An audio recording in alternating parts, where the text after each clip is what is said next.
Halo semuanya, kembali lagi bersama saya Sony Afriansa, di mana kalau setiap Sabtu kita bakalan ngadain live bareng seseorang yang ngebahas tentang topik tertentu. Nah, kali ini aku akan bakal ngobrolin tentang cerita uang. Kita akan menceritakan tentang uang, master money seperti itu. Dan bersama teman saya yaitu dari FIM Depok. Oke, kita langsung aja undang beliau ya.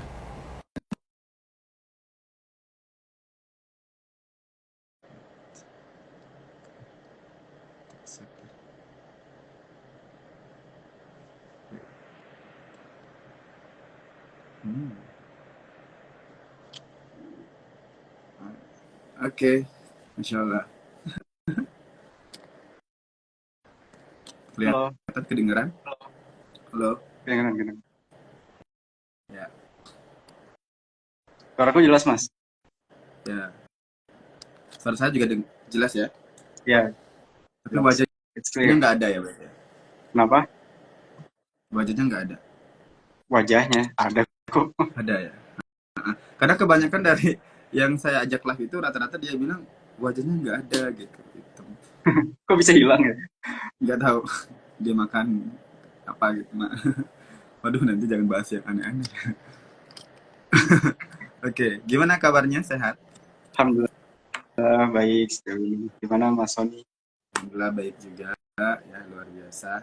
Dan kita akhirnya ngadain diskusi bareng nih, ketemu terakhir kalau nggak salah itu di Pare tahun 2023 lalu atau baru-baru Tahun ini sih? kemarin. Tahun kemarin. Tahun kemarin ya kan? Ya, akhir. Bentar. Oh iya, saya masih inget, saya ketemu Mas Irfan sendiri waktu itu kalau nggak salah, em, karena dari film ya, dari film ya, kan dari film itu ngadain eh, himbauan gitu ya, nggak sih himbauan kalau ternyata ada film yang sakit nih putar di sini ya nggak sih. Film yang sakit yang di Pare ternyata wah Mas Irfan nih yang ngechat, dan akhirnya kita ketemu di, bentar, aku masih ingat. Oh iya, Bonbin. yes, Bonbin. Mas Bonbin cita-cita taman Itu tahun kita favorit, dari film Depok. favorit place banget Udah sih. udah itu tahun lalu itu ternyata ya, tahun lalu. Oke, dan sekarang udah di mana nih posisinya? Sekarang di Depok. Di Depok. Melanjutkan aktivitas. Melanjutkan aktivitasnya ya. Kalau nggak salah dulu ceritanya ngambil IELTS ya di Paregan. Enggak sempat sih ambil ternyata. Jadi harus keburu pulang kan. Ya udah. Ini pakai rompi Nah, tim juga. Kalau gitu aku ganti jaket tim juga kali ya. nggak kebetulan aja kan karena bajunya matching sama ini, jadi ya udah sekalian aja sih. Oh, Oke. Tapi akan kita diskusikan tentang cerita mengenai uang ya kan, dari financial advisor-nya Mas Irfan nih. Jadi nanti boleh cerita banyak juga tentang uang itu seperti apa dan sebagainya, dan kita juga berhak sesi tanya jawabnya, nanti ada sesi tanya jawabnya dari para audiens yang ingin bertanya, dan juga tentunya saya bakalan ngulik jauh nih tentang keuangan itu sendiri gitu ya. Oke, dan untuk oke. di awal mungkin Mas Irfannya bisa perkenalan diri dulu. Halo teman-teman semua, selamat siang. Perkenalkan, nama saya Irfan, lulusan S1 dari Manajemen Universitas Sunda Dharma. Sejauh ini uh, untuk concern masih mungkin masih sebutannya masih seorang generalis ya. Belajar terkait finance juga, terus terkait marketing communication ataupun event, dan juga berkaitan dengan hal-hal yang berbau kreatif, dan terakhir lagi coba untuk merambah ke dunia HR gitu. Jadi masih generalis, dan mungkin one day akan nemu nih pakemnya ke salah satu bidang aja gitu sih. Oke, baik. Benar ya.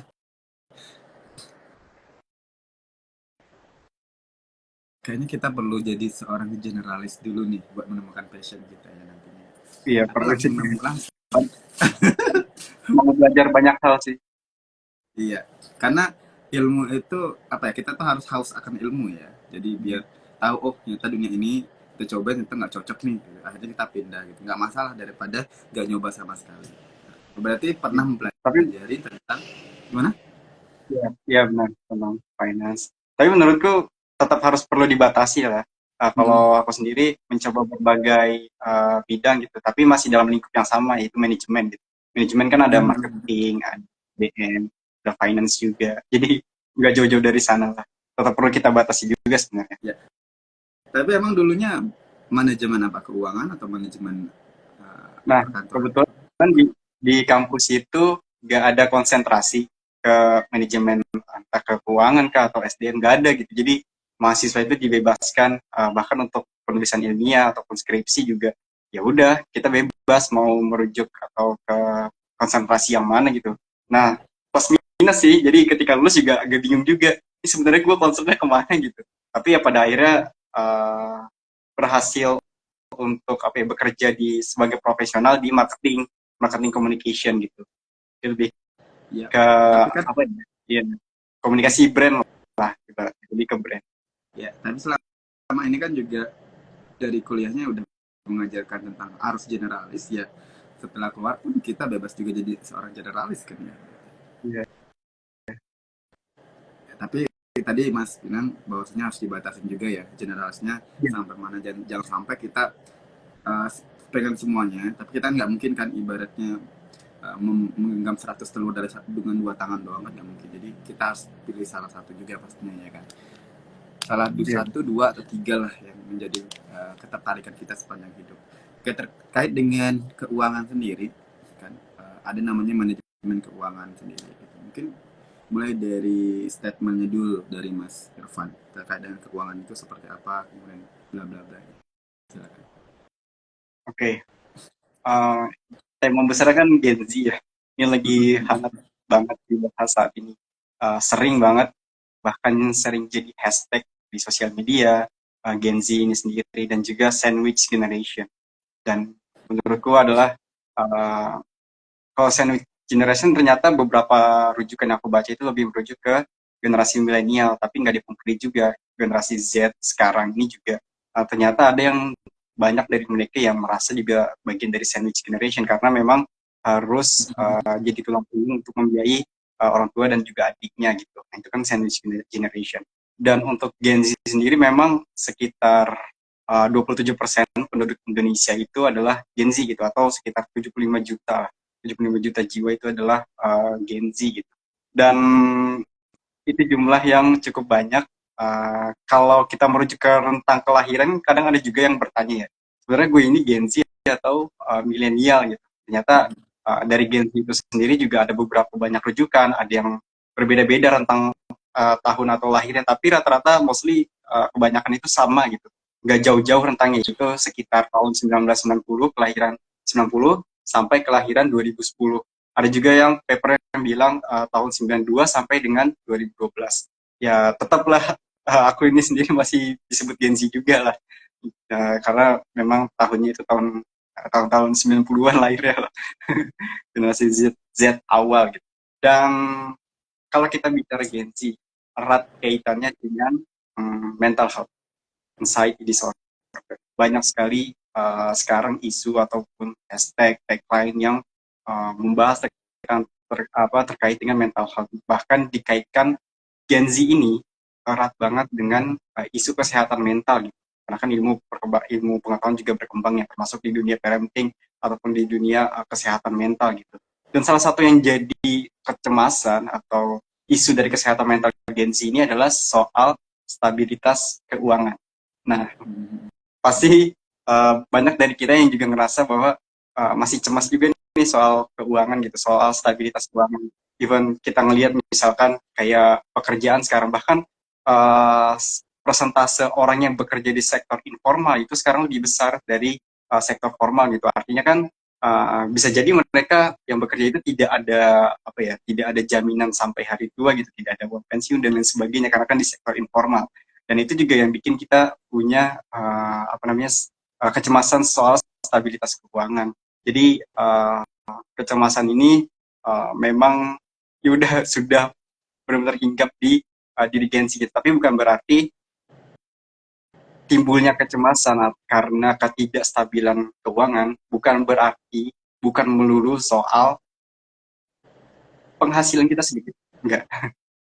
Ternyata beberapa case ditemukan bahwa dia punya penghasilan yang cukup lumayan, tetapi pengeluarannya justru jauh lebih banyak karena ketidakmampuan untuk mengelola keuangan.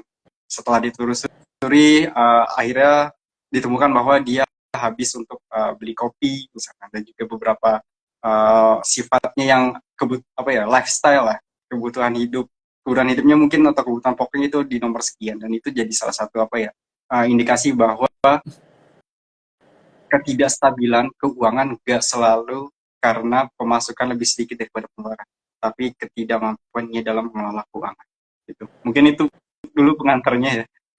Jadi kalau kita ngelihat potensi Gen Z ini memang sangat besar di Indonesia, dan masih sering banget dikaitkan erat gitu dengan isu mental health atau kesehatan mental, terlebih dengan kecemasan soal stabilitas keuangan. Tapi nggak melulu mereka yang cemas soal keuangan karena pemasukannya itu lebih kecil, tidak. Ternyata banyak yang pemasukannya besar, tapi justru cash flow atau kas keuangannya mereka itu nggak sehat karena ketidakmampuan untuk mengelola keuangan. Gitu. Oke. Baik. Ini luar biasa ya statementnya, karena di awal sudah menyinggung mulai dari umur ya, dari Gen Z itu 1990-an ke atas ya berarti ya. Iya. Gen Z itu ya. Dan ada juga ya statement yang saya temukan dari Twitter, itu dari X sekarang ya. Kemudian dari Instagram juga banyak yang menyebutkan bahwasanya Gen Z ini nanti suatu saat akan kesulitan untuk memperoleh rumah itu sendiri. Nah, itulah Iya. akhirnya menimbulkan sebuah isu baru atau mengangkat sebuah polemik yang sekarang itu lagi hangat-hangatnya, bahwasanya ada rumah KPR yang diangkat oleh pemerintah untuk dibiayai, bahwasanya Gen Z itu dapat rumah. Nanti, tapi itu bahasanya sangat berbeda. Tapi dalam hal ini yang pengen saya angkat adalah terkait dengan Gen Z tadi kesulitan dalam memanajemen keuangannya. Ya, dia kesulitan. Dia udah banyak nih penghasilannya, tapi dia nggak tahu cara untuk mengelolanya. Nah, emang seperti apa harusnya mengelola keuangan itu sendiri menurut versinya Mas Irfan? Oke. Mungkin dari awal adalah langkah sederhana ya yang bisa diambil. Kalau yang aku pelajari so far ya di pelatihan kemarin juga, sesimpel kita membuat pos pengeluaran sih. Langkah awalnya itu dulu aja. Misalkan pengeluarannya untuk keperluan investasi ataupun untuk keperluan asuransi misalkan, atau untuk keperluan utang. Jadi sesimpel itu dulu aja sebagai langkah awal. Jadi terdeteksi gitu. Oh, ternyata uangku selama ini keluar untuk apa saja, digunakan untuk apa saja gitu. Jadi kita bisa tahu nih pengeluaran-pengeluaran itu yang paling banyak di mana. Ketika kita udah tahu, wah ternyata di pos misalkan untuk pos beli kopi misalkan, ternyata banyak sekali gitu. Jadi ya udah bisa kita tutup di sana. Dan selebihnya ya ketika mungkin banyak juga yang bertanya gimana cara ngelolanya kalau uang itu nggak ada gitu. Jadi ya udah belajar dulu aja, ataupun misalkan uangnya tipis gitu. Tapi memang fondasi awal banget dari financial planning itu, Mas Sony, yang pertama adalah pendapatan. Jadi kita harus punya pendapatan. Dan untuk sampai pada tahap misalkan kita ingin berinvestasi ataupun ingin mungkin melakukan investasi ya kayak berbagai macam instrumen investasi, ataupun mencoba untuk mengikuti asuransi dan lain sebagainya, manajemen risiko, pendapatnya itu harus stabil dulu. Kita harus punya cash flow yang aman, pengeluarannya terjaga, pemasukannya juga terjaga. Jadi kita harus punya cash flow yang, jadi pendapatannya itu sangat penting. Dan karena aku belajar dari segi Islamic Financial Planning, jadi kita tuh ada rumus 40-30-20-10, rumus pengeluaran. Jadi 40%-nya itu adalah untuk kebutuhan sehari-hari, 30%-nya adalah untuk utang, untuk pembayaran utang, 20% untuk pensiun, dana pensiun, investasi, dan juga dana darurat lainnya, dan 10%-nya adalah ziswa atau zakat, infak, sedekah, wakaf. Jadi yang harus dikeluarkan pertama kali ketika kita punya pemasukan, yang pertama adalah ziswa, zakat, infak, atau sedekah, dan juga wakaf. Tapi balik lagi ke kondisi masing-masing finansial seseorang ya. Misalkan dia punya utang, ya udah pos utang itu dijadikan yang paling pertama atau prioritas pertama. Tapi untuk persentase pun silahkan mau mengikuti rumus tadi, enggak juga nggak apa-apa gitu. Tapi 40, 30, 20, 10 ini adalah rumus ideal gitu untuk mengalokasikan anggaran kita gitu, pengeluaran kita itu aja sih. Tapi kalau mau ditarik kesimpulannya adalah garis besarnya adalah sesimpel bikin pos pengeluaran dulu deh, uangnya untuk digunakan untuk apa, sekian persen untuk apa. Jadi kita tahu. Oke. Wow, luar biasa banget nih diskusinya ya. Kita mulai kerucutkan dulu bahwasanya minimal harus ada pendapatan dulu ya. Iya. Gimana apa yang mau dikelola pendapatannya agak ada ya. Itu kan yang masuk agak ada. Nanti malahan besar pasak daripada tiang ya. Kemudian terkait dengan pendapatan nanti kita bakal bahas juga nih ya. Sekali dengan juga gimana sebenarnya bisa meningkatkan pendapatan. Boleh nggak nih? Oke, nanti itu ya. Wah, Sekalian itu sih kerja. Cari kerja. malah nyari kerja ya. Nah, itu teman-teman, jadi saya juga bantu ini ya, menyimpulkan dari pembahasan ini juga bahwasanya pendapatannya dulu nih. Gimana kalau pendapatannya nggak ada? Ya udah cari kerja atau cari sampingan gitu ya. Kemudian Dan setelah belajar. ada nih, ya asal jangan ini yang baru-baru nih mau instan ya teman-teman. Kita akan bahas itu nanti di akhir juga Oh, tentang iya. slot ya nanti ya. Bahas itu juga. Nah, terkait dengan itu tadi, lalu ada juga setelah udah dapet nih, ada pendapatan. Nah, tadi dijadikan pos dulu, kira-kira 40%-nya digunakan untuk kebutuhan, 30-nya utang, 20%-nya tadi adalah untuk investasi maupun dana pensiun, dan 10%-nya adalah zakat gitu ya. Nah, ini berlaku untuk teman-teman yang muslim. Tapi kalau yang misalnya yang non muslim itu mungkin bisa 10%-nya untuk liburan, jalan-jalan, mau kemana, mana gitu. Dan terakhir tadi juga menyinggung tentang sesimpel kita untuk uang mulai dari seringnya mencatat uang keluar gitu ya, uang keluar Iya. mau beli makan misalnya, atau mau beli kopi lah misalnya tadi kan. Nah, setelah itu bisa di tracking. Kalau misalnya uang kopi itu lebih banyak, berarti itu bisa harus diminimalisirkan gitu ya. Lalu sebenarnya ya, untuk membuat hal itu kan perlu konsistensi nih gitu ya. Perlu konsisten. Bagaimana sih caranya untuk menjaga konsistensi dalam kita untuk mengatur atau pengelolaan keuangan itu sendiri? Mungkin versinya dari Mas Irfan seperti apa? Itu adalah pertanyaan yang kebanyakan peserta tanyakan ketika pelatihan.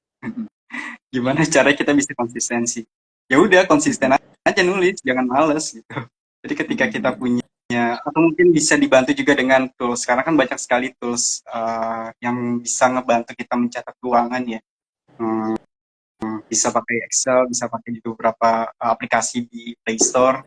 Memang kalau dari aku pribadi adalah kendalanya ketika nggak bisa konsisten adalah uh, menunda momen untuk mencatat. Jadi ketika ada pengeluaran, penyatatnya nanti. Jadi akhirnya nggak tercatat untuk beberapa kali pengeluaran. Ya untuk konsisten, ya kita harus konsisten gitu. Harus mau dan jangan sampai untuk apa ya, menunda gitu. Jadi seketika ada pemasukan lalu kita alokasikan untuk beberapa pos pengeluaran, sesegera mungkin kita catat. Gitu aja sih. Memang itu yang paling berat sebenarnya adalah konsistensi. Itu pertanyaan sebagian besar peserta juga ketika pelatihan juga sama. Ya, berarti tadi itu niatnya dulu ya, dibenerin dulu Iya. gitu. Kalau emang niatnya mau memperbaiki keuangan ya berarti harus konsisten mau nggak mau gitu. Nggak boleh aduh nanti besok aja lah nulis-nulisnya, akhirnya Iya. besok bulan depan jadinya mulainya bulan depan lagi dan ini 1 tahun sudah ya. Nggak malah gitu. Jadi itu Dan itu kebiasaan berat menunda Mas yang Omi. ah Iya, dan itu berat. Gak dan mudah. itu Saya benar-benar sendiri pun masih benar-benar ya, kelewat benar. beberapa pos.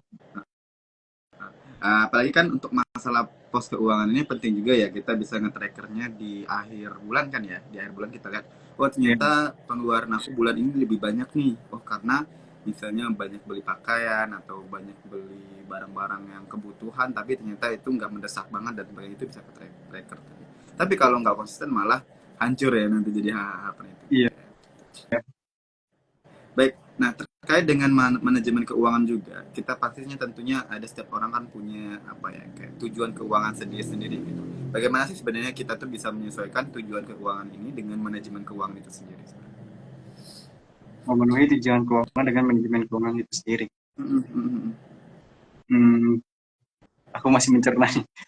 Karena kan keuangan itu kan atau uang lah, uang, duit Mm, itu kan dia sumber daya yang sifatnya terbatas. Ketika untuk betul. memenuhi, misalkan kita punya hajat untuk memenuhi sesuatu ya, ya kita harus pandai mengelolanya gitu. Karena dia Mm, adalah sifatnya terbatas itu, uang itu.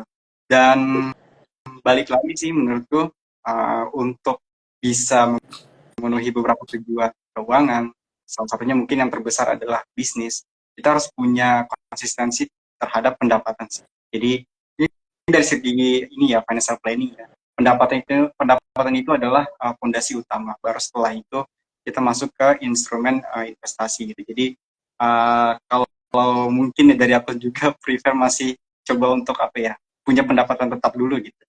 Jadi ketika entah berapapun besarnya atau kecilnya, yang penting kita ada pendapatan yang bersifat tetap. Karena uang itu adalah sifatnya terbatas, sumber daya yang terbatas, jadi penting untuk mengelolanya dengan baik. Perhatikan lagi, jangan sampai karena kita ngelihat apa ya, rangkuman cash flow-nya itu sehat atau enggak kan biasanya di akhir bulan. Jadi memang setiap harinya itu harus coba untuk mencatat, dan aku masih coba untuk merumuskan apa ya, file Excel-nya sih. Karena kalau mau share punya orang juga gak enak juga gitu. Jadi aku mau coba buat itu. Mungkin one day bisa aku kasih ke teman-teman. Intinya itu sih Mas. Karena sifatnya terbatas jadi harus pandai mengelolanya aja dan punya pendapatan tetap dulu. Oke, baik. Em, Terkait dengan itu deh ya. Kemudian kita akan still juga ada satu objek yang di sini yaitu Gen Z itu sendiri ya. Jadi kan sudah ada, saya spill di awal bahwasanya Gen Z itu pernah diisukan akan sulit untuk mendapatkan kerja. Bukan hanya mendapatkan kerja nih, tapi juga akan sulit untuk memperoleh rumah gitu. Nah, gimana tanggapan Mas Irfan akan itu? Oke, sejujurnya ya, aku sebenarnya cukup terlambat untuk belajar financial plan. Ketika aku coba untuk simulasi KPR syariah ya, ternyata aku baru tahu gitu, total pembayaran KPR, rumah KPR syariah khususnya, itu kan biasanya jangka waktu cicilannya kan bisa belasan tahun ya, ya Hmm. kan? Ketika aku total, itu harganya 2 kali lipat. Harganya 2 kali lipat dari harga awalnya gitu, rumah dan tanahnya gitu. Dan bisa 2 kali lipat. Dan itu ketika aku ngeliat angkanya, wah cukup besar gitu. Waktu itu lagi kebetulan lagi apa, teman ada yang mau konsultasi soal itu, soal perencanaan KPR syariah. Ketika aku hitung, wah ternyata bisa 2 kali lipat gitu. Dan menurutku agak sedikit impossible untuk uh, Gen Z mungkin kan ikut KPR gitu. Tapi kan sekarang juga ada banyak subsidi juga ya, kalau nggak salah dari pemerintah gitu. Ada teman juga yang dia ikut KPR tapi dapat subsidi juga gitu. Jadi untuk cicilannya itu nggak terlalu berat lah, masih bisa. Dan kembali lagi ke preferensi setiap orang. Kalau aku pribadi aku nggak akan ikut KPR atau menyicil rumah, nggak. Lebih baik kita dulu, kontrak dulu, nabung pelan-pelan, terus kita beli tanah satu-satu pelan-pelan, habis itu kita nabung lagi, baru kemudian bangun rumah. Jadi insya Allah lebih enak aja karena nggak ada utang. Itu sih jadi preferensi orang, kembali lagi ke masing-masing preferensi orang. Ya, benar sekali.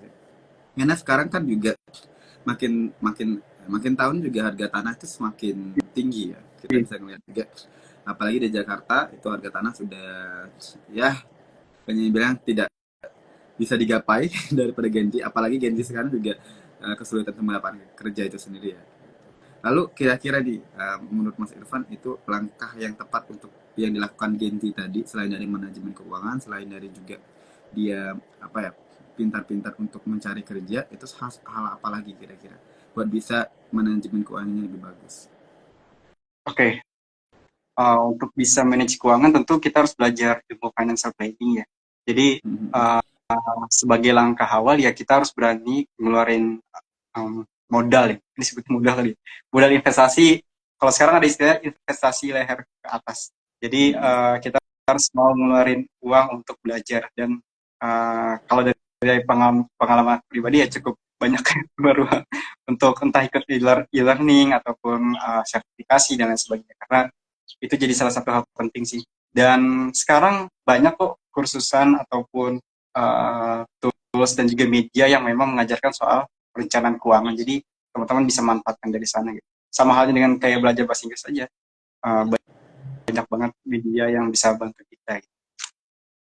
Oke. Ya intinya Berarti mereka juga ya. harus berani berkorban aja sih, dan apa ya, mau berlapang dada untuk belajar dari awal, untuk ikut belajar hal baru, dan itu gak semua orang bisa. Ya. Berarti mereka harus dibekali juga dengan ilmu pengetahuan tentang financial planning juga ya. Yes, Iya. oleh Gen Z itu sendiri. Nah, menarik juga di sini ada apa ya? Case-nya di mana Gen Z sekarang juga udah terpapar dengan dunia online yang masif gitu. Kita tahu kayak semacam game itu aja udah ada e-sportnya ya. Jadi mereka udah dari kecil dididik untuk jadi seorang gamer misalnya dan sebagainya, dan mereka pun akhirnya menjadi generasi yang ya, instan, dan banyak yang terjumus yang sekarang ini baru-baru viral adalah slot atau judi itu online. Nah, kira-kira menurut Mas Irfan seperti apa tanggapannya? Kalau mengenai tanggapan ya, sebenarnya miris gitu. Karena ya aku belajar juga kan soal Islamic economics gitu, ekonomi syariah gitu, bahwa judi ini ya nggak boleh gitu. Riba ini seperti pinjol gitu, yang bunganya itu sangat besar sekali, dan penagihannya pun penuh dengan mudorot, yang menurutku itu nggak bisa sih, nggak boleh, nggak diperbolehkan. Tapi kalau Mas Sony menanyakan tanggapanku, yang pertama adalah miris.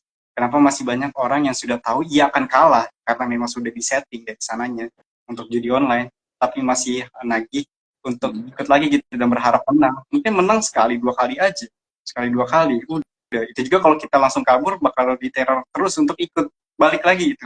Dan uh, kalau mungkin kebanyakan kita ngedengar masalah judi online ini, pinjol ini, mungkin kebanyakan dari kita dengarnya dari berita ataupun internet. Tapi di aku itu berasa dekat banget gitu kasusnya, dengan entah itu dari temennya sepupu, entah itu dari kerabat yang lain. Itu benar-benar nyata loh, ketika dia susah, lagi susah dengan keluarganya, belum bisa mampu membiayai anak istrinya dengan baik, justru terjerumus dengan judi online. Akhirnya keluarga terbengkalai gitu. Dan ya udah, judi online ini kenapa memang dari Islam itu dilarang, judi khususnya judi sendiri ya, baik itu bentuknya virtual ataupun secara langsung kan juga banyak. Ya memang nggak diperbolehkan, karena memang kalau kita lihat dari mudaratnya itu banyak banyak. Apalagi pinjol ya, pinjaman online aja dengan bunga yang begitu banyak, riba yang berlipat-lipat gitu. Wah, itu udah sangat menakutkan sekali. Bagi kita mungkin apa ya, itu dapat menambah harta kita gitu secara kasat mata, padahal tidak. Riba itu tidak menambah harta kita. Oke, gimana nih katanya ini? Kita simpulnya ditunda dulu ya. Jadi intinya dia menanyakan kalau kita punya pos uang yang disimpan, baiknya untuk investasi yang aman bagi kita yang masih bekerja apa ya gitu. Yang masih bekerja ya, konteksnya dia udah punya pendapatan. Kemudian selain investasi emas agar pos tabungan itu tetap berputar. Nah, ini sebenarnya nyambung di pertanyaanku selanjutnya terkait dengan kripto, terkait dengan saham, terkait dengan reksadana dan sebagainya. Gitu. Ayo, silakan Mas Irfan jawab. Oke nih Mas Brian, saya sangat kenal. I know him very well.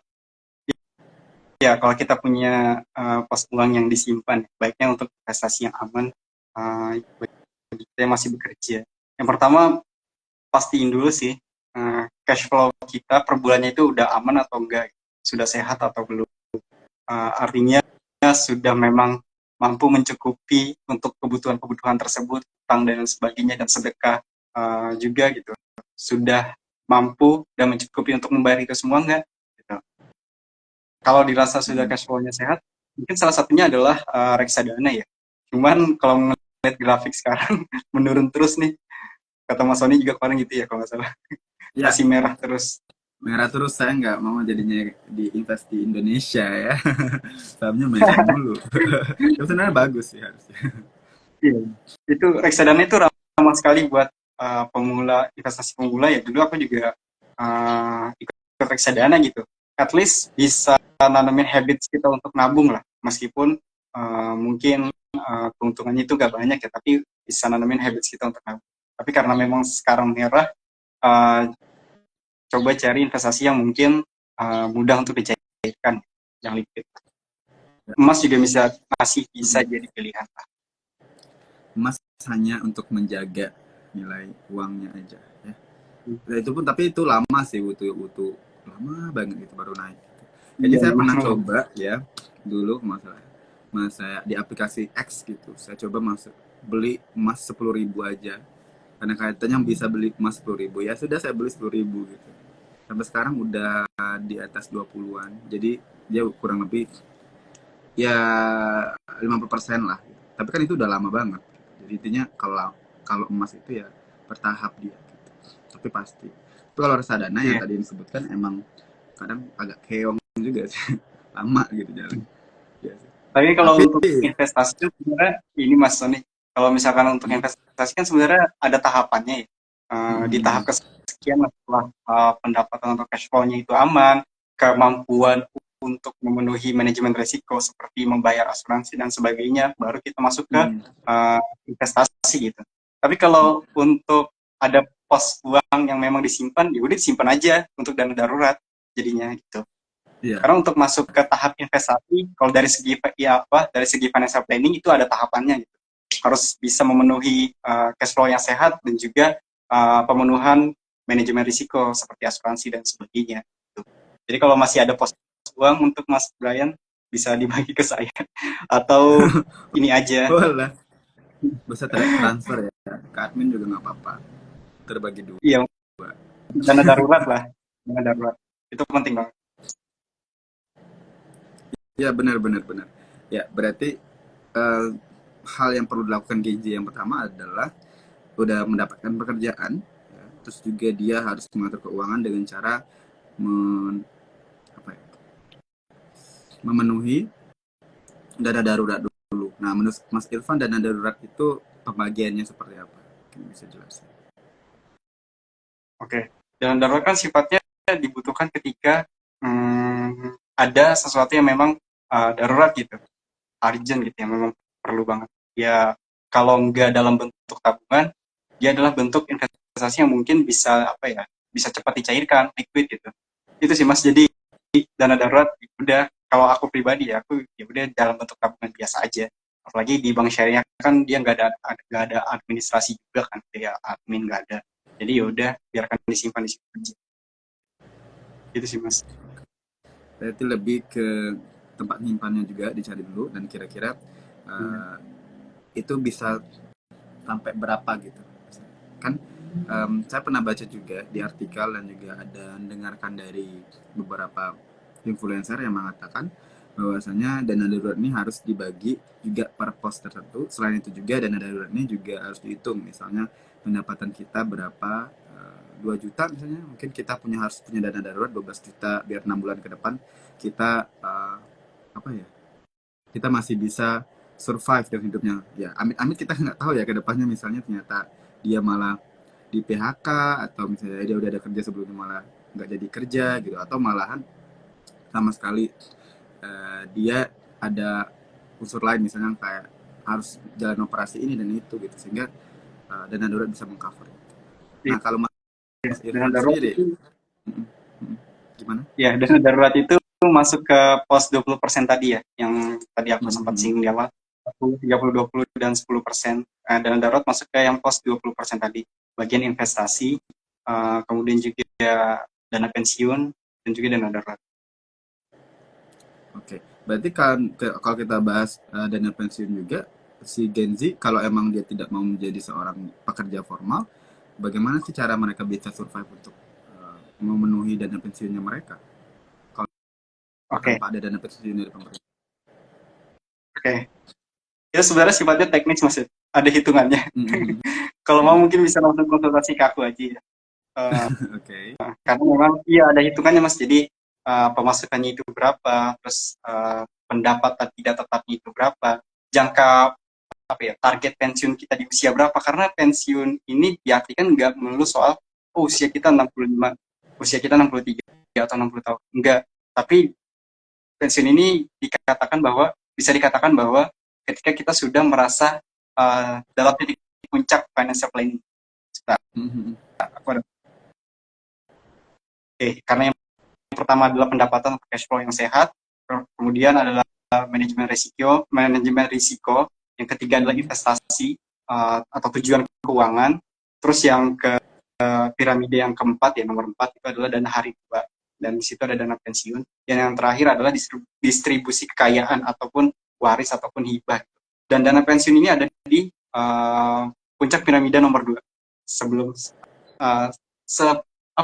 pertama sebelum atas gitu ya, ke satu sebelum ke atas. Jadi dia adanya di atas. Dia bisa memutuskan pensiun meskipun dia usianya 40 tahun ataupun 30 tahun ketika ia sudah mencapai puncak piramida dana hari tua setelah investasi dan lain sebagainya terpenuhi gitu. Jadi dia sudah punya pendapatan tetap, juga sudah punya passive income yang juga cukup besar gitu. Baru dia bisa memutuskan untuk pensiun. Meskipun usianya masih sekitar mungkin 30 atau 40 tahun. Jadi ada perhitungannya untuk teknis. Ke aku bisa juga. Jadi itu lebih sifatnya teknis, Mas. Oke. Tadi intinya adalah lebih mengutamakan bahwasanya kita itu mau pensiun di usia berapa dulu ya, sehingga kita itu Iya. bisa menargetkan kira-kira kita bisa menabung untuk uang pensiunnya seperti apa per bulan atau per Iya. tahun itu sendiri. Iya. Oke. Terkait dengan dana darurat tadi juga udah pernah disinggung, terkait dengan manajemen risiko. Ya, kita nggak tahu kedepannya seperti apa. Ya. Untuk pengelolaan manajemen risiko sendiri, mungkin bisa spill secara luarnya aja ya. Karena aku sendiri pun pribadi sebenarnya agak sedikit mengabaikan, tapi nggak mengabaikan seluruhnya karena untuk BPJS Kesehatan dan BPJS Ketenagakerjaan itu di cover sama perusahaan. Cuman saya mikir ada satu BPJS yang harusnya saya ambil, yaitu BPJS terkait dengan hari tua nanti gitu ya. Saya lupa namanya. Dan apakah sepenting itukah untuk mendapatkan sebuah apa ya, asuransi dan sebagainya gitu, atau untuk memproteksi resiko menurut pandangan Mas Irfan seperti apa? Oke. Pertama aku kembali lagi ke piramida perencanaan keuangan, di mana manajemen resiko ini ada di tahap kedua setelah punya cash flow yang sehat. Dan manajemen resiko yang paling tepat adalah, kalau menurutku ya, kan banyak instrumen asuransi, banyak preferensi orang. Kalau aku masih cenderung, selain memang yang sudah diwajibkan oleh negara adalah BPJS, bisa juga ke asuransi syariah,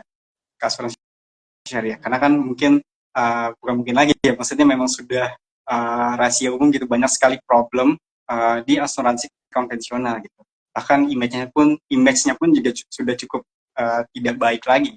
Karena yang sejauh aku pelajari adalah instrumen asuransi syariah ini adalah dia sifatnya dana tabaru. Jadi dana tolong menolong. Ketika ia memberikan uangnya untuk membayar asuransi atau polis setiap bulannya gitu, ya udah, kita dalam akadnya itu adalah akad tabaru, jadi kita ikhlaskan dana yang dikumpul oleh banyak orang tersebut.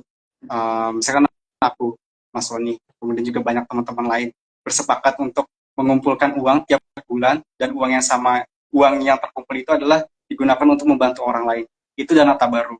Jadi ketika kita kasih pun sudah ada akad di awal bahwa kita niatkan untuk membantu orang lain tanpa harus berharap akan ada timbal balik ke kita gitu.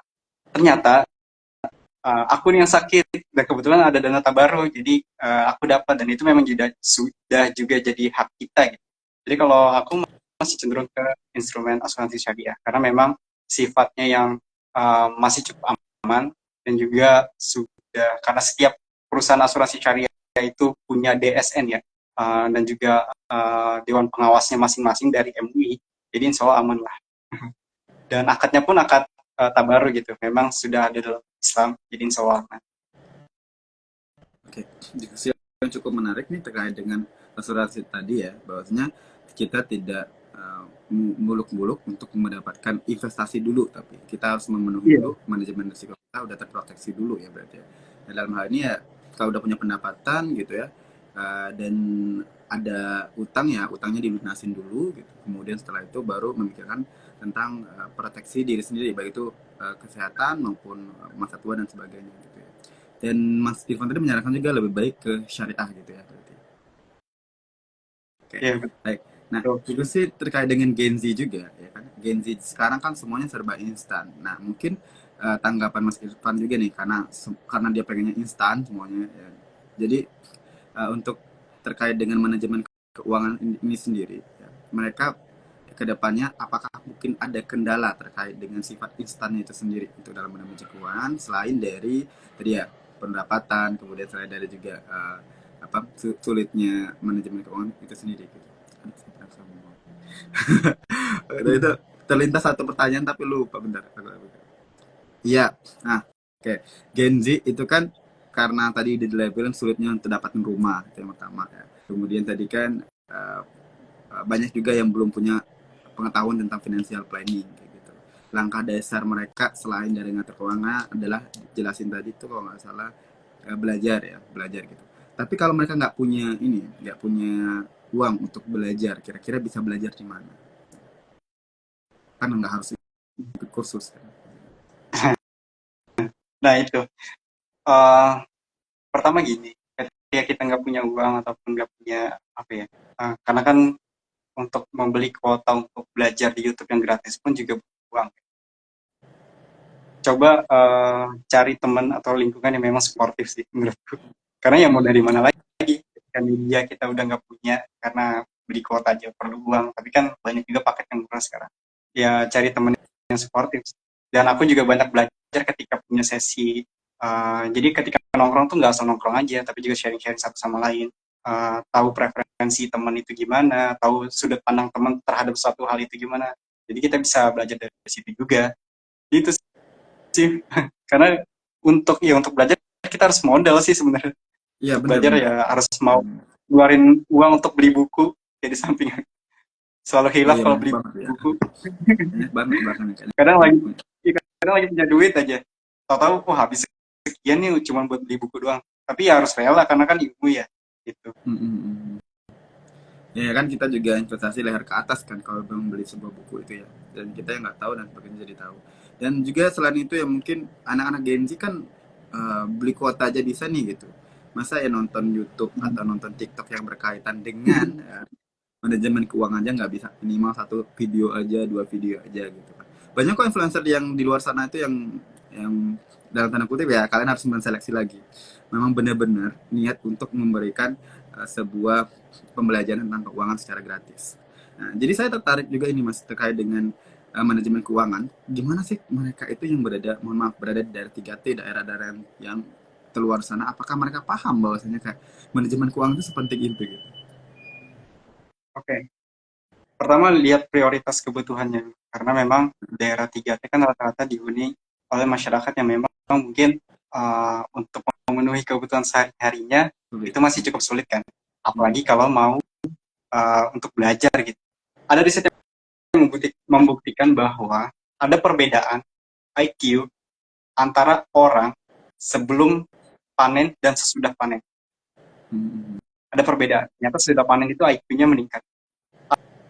Alasannya kenapa? Karena resah itu bikin kita bodoh. Kekhawatiran itu bikin kita bodoh. Ini bahasa kesannya. Keresahan atau kecemasan yang berlebihan itu bikin kita nggak mampu atau nggak sanggup untuk belajar.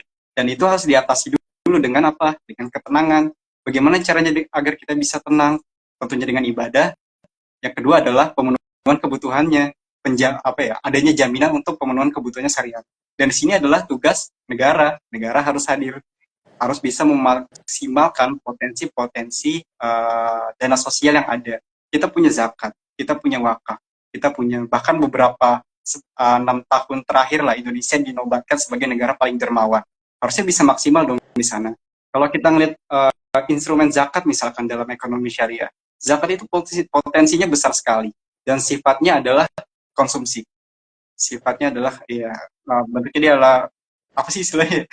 Bentuknya itu ya untuk dikonsumsi aja gitu, bukan untuk ya aktivitas yang produktif. konsumtif ya, kok jadi lupa. Jadi sifatnya itu adalah konsumtif. Jadi ketika dana zakat bisa dimaksimalkan dengan baik oleh negara, potensi yang ada, karena sejauh ini trennya adalah realisasi selalu jauh dengan potensi, masih ada gap. Bayangkan ketika zakat dikumpulkan dari orang-orang kaya tersebut, dari orang-orang yang sudah punya nisab zakat, punya harta yang ibaratnya adalah wajib zakat, wajib untuk membayar zakat, kemudian dialokasikan untuk ke daerah-daerah yang sifatnya terluar 3T tadi, bayangkan gitu.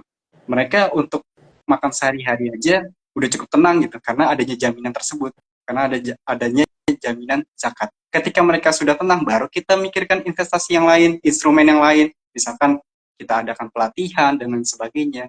Rata-rata beberapa kebijakan, yaudah kita kasih pelatihan aja gitu, kita kasih pancingan untuk orang-orang miskin lah ibaratnya. Gimana mereka mau belajar, orang mereka aja masih bingung besok mau makan atau enggak. Gimana mereka mau belajar, gimana otak mereka mau nangkep, mereka masih punya kekhawatiran besok bisa makan atau enggak. Jadi ini tugas bersama sebenarnya. Yang pertama adalah negara harus bisa memaksimalkan potensi yang ada, karena sifat ekonomi syariah itu adalah masalah yang diangkat adalah distribusi kekayaan, gimana caranya harta itu terus berputar, jangan di orang kaya aja gitu. Itulah kenapa zakat hadir. Zakat sifatnya konsumtif. Maksimalkan potensinya, alokasikan ke daerah-daerah 3T. Ketika mereka sudah cukup dengan adanya jaminan soal pemenuhan kebutuhan sehari-hari, baru kita kasih program-program yang sifatnya pelatihan. Ketika mereka sudah mampu untuk meningkatkan skill mereka untuk bekerja dan lain sebagainya, baru kita kasih pengetahuan soal perencanaan keuangan agar mereka mampu mengelola keuangannya dengan baik. Begitu Mas. Cukup emosional kalau bahas zakat ini. Iya, setuju banget ini. Berarti PR kita dan PR pemerintah adalah lebih banyak lagi terkait dengan ya, kita juga harus memaksimalkan potensi yang ada. Kemudian kita juga harus memikirkan ya bahwasanya setiap rakyat yang di Indonesia itu berhak untuk tidak punya rasa khawatir. Itu yang paling penting, karena tadi ya biar bisa meningkatkan IQ mereka, biar bisa juga mereka berpikir jernih ke depannya terkait dengan keuangan. Nah, pemerintah nggak mesti harus ya tiap bulan untuk menyuap mereka dengan kata-kata saja, tapi juga harus ada pembuktiannya, gitu ya. Terus setuju banget dia. Daerahnya kita ini ya. Oke, terkait dengan tadi aku juga pengen bahas kripto, pengen bahas yang lain. Tadi ada di skill duluan ya. Di antara sekian banyak instrumen investasi, tapi Mas Irfan memilih reksadana untuk menjawab soal terkait dengan Mas Brian yang ia tanyakan tadi ya kan. Nah, gimana kalau dengan saham, kripto, kemudian forex dan sebagainya yang lain-lain itu? Investasi yang seperti itu. Apakah kira-kira milenial itu kedepannya ya, kemungkinan bakalan banyak di sana, atau cocokkah mereka dengan instrumen seperti itu menurut pandangan Mas Irfan aja? Oke, mungkin sedikit aja dari aku ya. Kalau aku adalah based on-nya karena memang sebelumnya berkecimpung di ekonomi syariah ya. Jadi kita harus lihat dulu ada nggak sih fatwa dari MUI soal aspek-aspek muamalah, termasuk ekonomi, termasuk investasi. Pasti kan ada dulu. Karena ilmu muamalah itu sifatnya terus berkembang, bukan ilmu yang top gitu. Jadi akan selalu ada ijtihad, akan selalu ada keputusan ataupun fatwa yang dikasih MUI. Jadi aku melihatnya ke situ dulu. Apakah kripto ini sudah sesuai dengan syariah? Apakah investasi lainnya juga sudah sesuai dengan syariah? Kita lihat dulu, karena yang menentukan ini sesuai syariah atau enggak adalah MUI. MUI adalah mereka yang mempunyai kapasitas untuk melihat tersebut gitu. Kalau aku pertama itu dulu, ketika meskipun aku belum belajar banyak mungkin ya, misalkan soal Bitcoin, tapi kalau kata MUI itu tidak sesuai syariah, aku akan menjauhi itu, meskipun aku belum belajar sama sekali gitu, karena ya udah sam'an wa to'a aja, tunduk dan patuh aja gitu. Tapi menurutku ke depan ya, sepertinya mungkin tetap ada yang melirik sih Mas untuk investasi ke sana. Karena Bitcoin pun di beberapa negara ada yang mengharamkan, ada yang menghalalkan gitu. Jadi sifatnya masih tergantung kondisi di berbagai negara, kondisi masyarakatnya sendiri itu gimana. Tapi menurutku tetap akan ada peliriknya lah. Itu sih Mas. Cuma kalau untuk besarnya atau enggak ke depan itu aku belum bisa memprediksi. Oke, baik.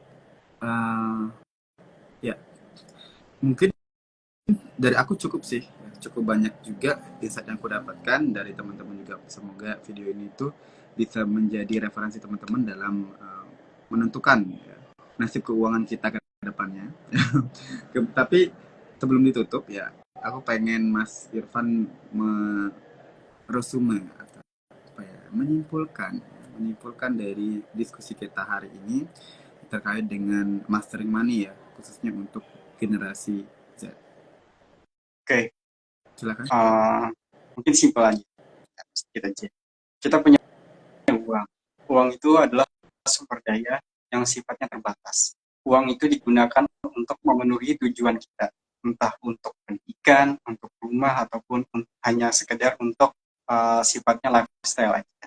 Di sanalah pentingnya pengelola keuangan yang baik agar kita bisa mencapai tujuan keuangan kita, entah itu untuk ibadah haji misalkan ataupun untuk membeli sesuatu. Jadi karena uang sifatnya terbatas, perlu bagiku untuk dikelola dengan baik. Di sana hadirlah financial planning, dan cobalah untuk belajar atau memperdalam terkait Islamic financial planning gitu, karena menurutku adalah teori yang cukup fair dan relevan dengan sekarang, tapi masih ada beberapa perkembangan tentunya karena ini sifatnya muamalah.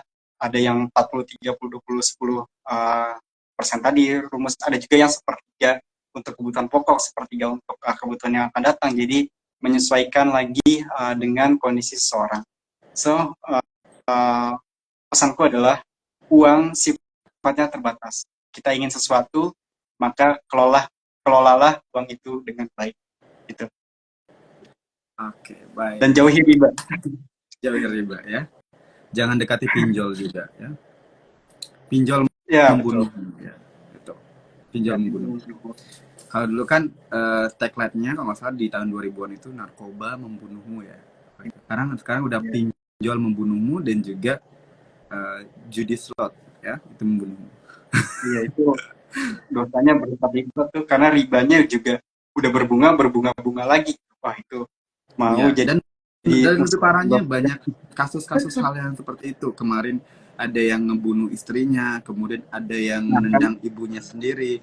Malahan dari judi slot ini, ya mereka malahan melakukan tindakan kriminal. Ditambah lagi mereka judi itu dengan minjam uang, dipinjol gitu. Jadi ini kayak mata setan yang berantai jadinya.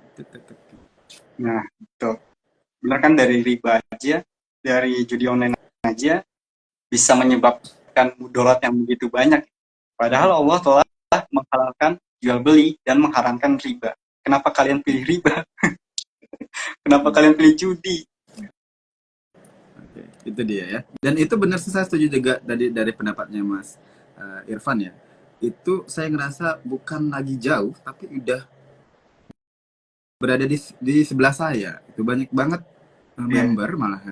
Ya. Member juga, itu juga ada teman juga, kok dia main judi. Sesimpel dia buka aplikasi yang aplikasinya katanya saya top up 5.000 aja gitu. Hah? Lu ngapain top up? Saya nanya gitu ya. Lu ngapain top up gitu. Terus dia bilang, nggak apa-apa mister, saya pengen menghilangkan stres katanya. Hah? Menghilangkan stres?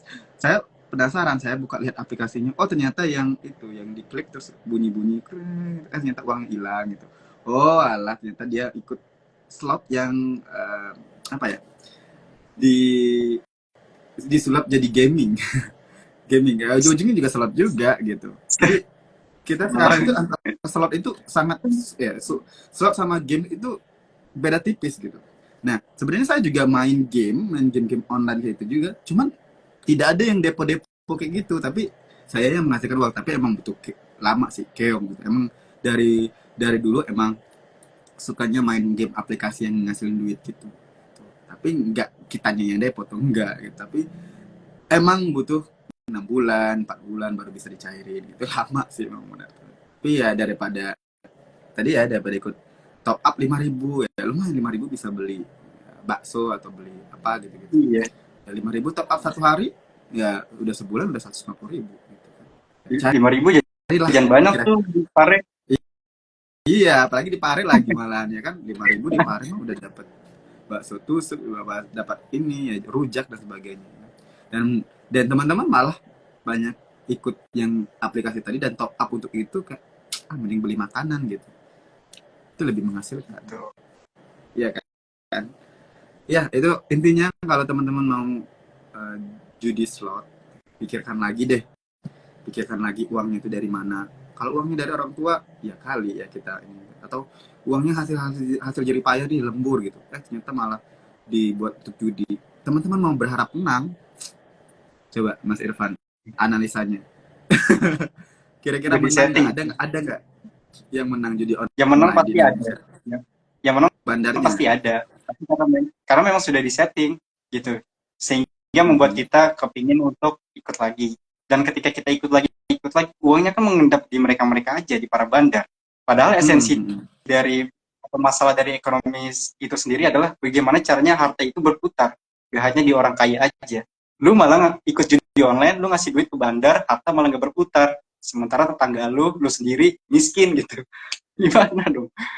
Ya benar-benar itu sih. Dan ini banyak loh merebak juga ya di desa saya itu, bukan cuma di kota-kota aja, tapi udah merambah ke desa. Dan bahkan influencer besar itu udah meng-up ini, sering banget ya meng-up ini, dan harapannya bisa dituntaskan oleh pemerintah. Kenapa? Karena ini ada isunya juga, kan judi online ini itu dibuat oleh orang-orang luar juga ada. Jadi aplikasinya itu orang luar yang buat, sehingga uangnya, perputaran uangnya itu untuk ke negara lain, bukan untuk ke Indonesia. Justru hal ini menurut saya itu jadi harusnya isu pemerintah juga untuk mengentaskan ini, di mana semua judi online itu dihapuskan. Masalahnya adalah ketika aplikasi tersebut dihapuskan, sekitar 15.000 dihapuskan dalam satu hari, itu bakal ada aplikasi baru yang bakalan muncul. Itu problematikanya. Jadi yang bakalan mati satu tumbuh 1.000 gitu aplikasi yang baru. Nah jadi tugasnya adalah paling pemerintah bisa mengoptimalisasi untuk apa ya, membatasi ruang gerak dari mereka yang bandar tadi dalam mengembangkan game yang berbasis slot sebagainya. Dan juga kita nih selaku anak muda, sesama Gen Z yang seperti ini, melakukan kegiatan diskusi untuk menyadarkan mereka bahwasanya judi slot tersebut itu nggak bagus, bukan hanya untuk diri sendiri tapi juga untuk negara sih. Ini tadi closing jadi panjang gitu ya gitu. Oke, Mbak. Dari Mas Irfan sendiri deh. Kalau itu pandangan saya. Udah jadi kayak formal banget ya. Melihat. Iya, jadi kayak formal banget ya. Harusnya ngobrol santai aja nih. Gak apa-apa, ini ngobrolnya di ngobrol formal. Tapi emang bener karena saya ngelihat kayak seperti Raymond Chin, kemudian Mas Ferry Irwandi, itu udah sering banget up video tentang hal itu gitu. Tapi banyak banget orang di luar sana, bahkan nyata member saya sendiri gitu, kok ikut-ikutan gitu, ikut-ikutan malah terjerumus ke hal yang itu. Kata dia enak kok menghilangkan stres gitu ya, nggak rasa marketingnya smooth ya gitu. Menghilangkan stres, marketingnya smooth gitu. Oh 5.000 doang kok, 5.000 doang gitu kan. Ini harusnya 5.000 doang untuk belajar saham bisa gitu, atau 5.000 beli emas bisa online, atau 5.000 masuk ke reksadana itu kumpul-kumpulin, 20.000 bisa masuk ke aplikasi apa gitu, bisa belajar. Ini malah 5.000 ke slot. Nah apalagi yang pinjol ya, rasa kayak kerasaan juga sih.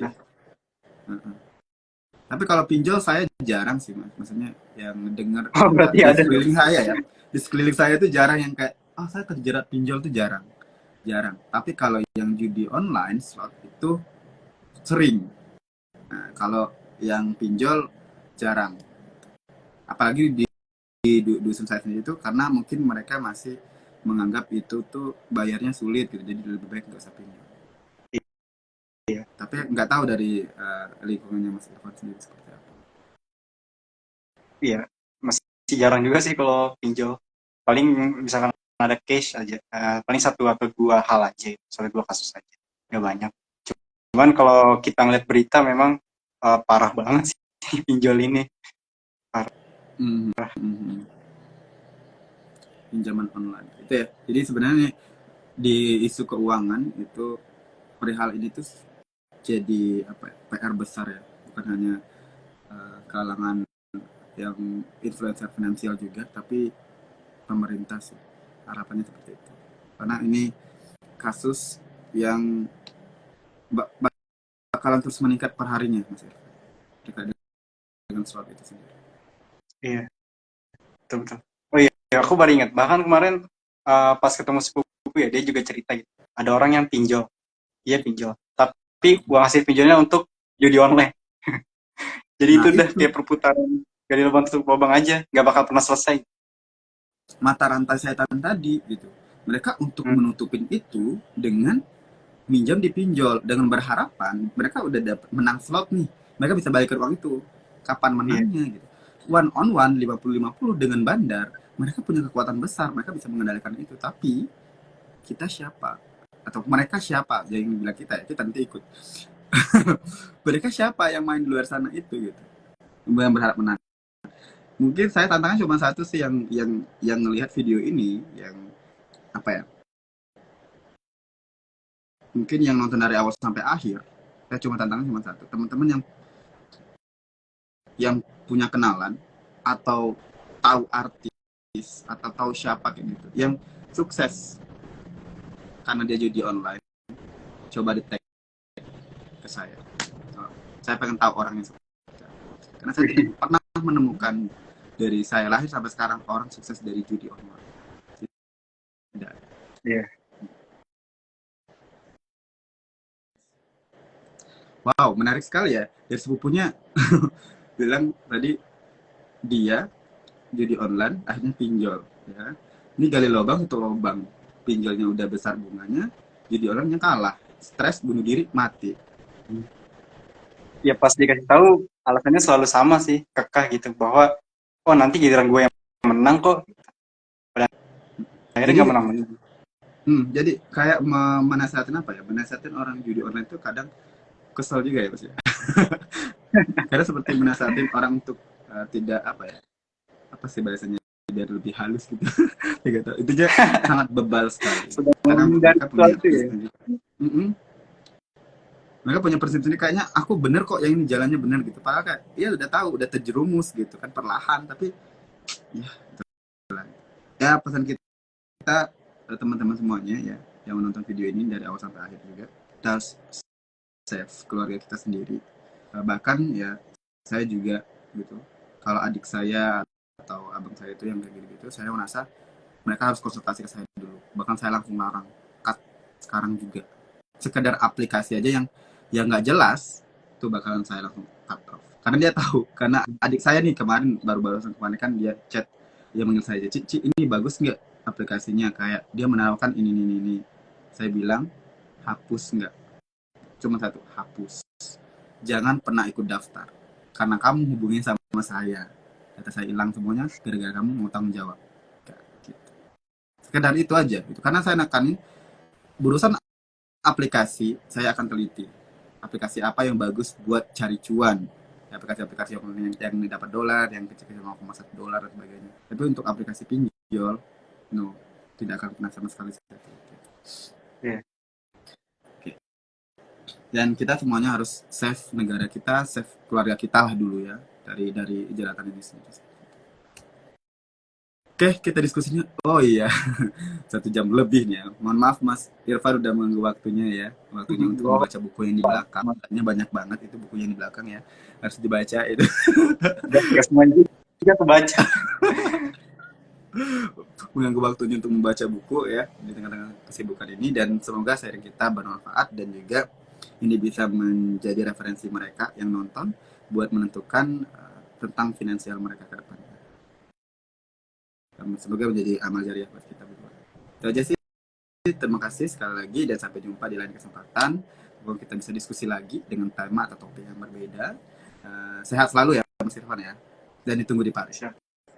Ditunggu di Pare ya. Oh, belum Gak tahu tahu belum tahu ya.